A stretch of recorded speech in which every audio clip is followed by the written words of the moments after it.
Imagine you're in a situation like this. You are normally very confident, but now you have multiple customers waiting for their drinks. You start to make mistakes, and you feel the pressure of the customers and other staff watching you. If you leave the situation like this, you risk becoming paralyzed. This is where you have multiple drinks that need your attention, but you are completely frozen.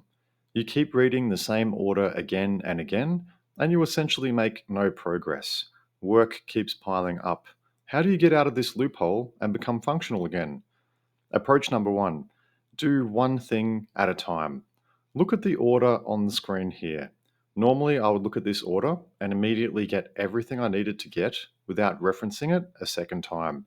If I was very stressed to the point of becoming non functional, I would simply do what I could straight away and work out the rest as I go along. For instance, I will get the right size jug that I need. Then I would get the milk. Then we would fill the jug up with the right amount of milk for this drink. Put the powder into the drink, that is, if you subscribe to this approach for your mockers. Now you have the milk sorted, get the decaf grinding. Fill up your portafilter with decaf. Now you have everything you need for the drink. Finish off by getting the cup, putting the sugar in the cup, doing the right strength, getting the jug and steaming the milk. Pour, put a lid on, and give to the customer. As you can see, just doing one thing at a time can help you to get through particularly difficult situations where you have multiple events grabbing your attention. By having clear cut steps and checkpoints, you can always make progress no matter how stressed you are. What we are avoiding is the mental blank out, where we get stuck in an endless loop of inaction. Approach number two: I often process 3 or 4 separate orders simultaneously. That means I quickly scan more than 6 separate drinks and group their matching components to simplify my workflow. For instance, I could have a large soy latte in my first order and a large soy cappuccino in my third order. By quickly scanning these, I would come to the instant conclusion to get a larger jug to steam both drinks at the same time, rather than do 2 separate small jugs. However, when it gets busier, I can't do this. I have multiple sources of distractions and interruptions, making this sort of processing impractical. This second approach is to downscale this working capacity.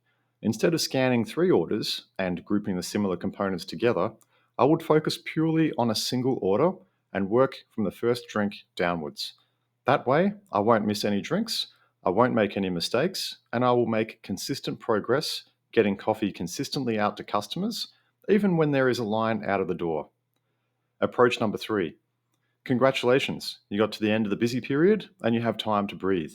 However, don't breathe just yet. By restocking your immediate working supplies, such as coffee beans, powders, emptying portafilters, wiping benches, opening new alternative milk, restocking your milk fridge, restocking your takeaway cups, lids, cardboard carry trays, clearing tables, and washing dishes, you will see improvements in 2 key areas. Firstly, you will be prepared for the next busy period. You won't have to stop what you are doing to get more coffee beans, which adds time to the coffee making process. Secondly, by getting ready for the next rush, you will be able to instantly respond when more customers are coming into the shop. This gives them a faster service, gets them out of the door faster, and keeps more space open for more customers, which benefits your business. In this video on screen, I demonstrate my personal workflow when my electronic order screen is full of customer orders. Take special notice of how I set everything up. I start preparing as soon as I see the first order and methodically work my way through. Thanks for watching. See you in the next video.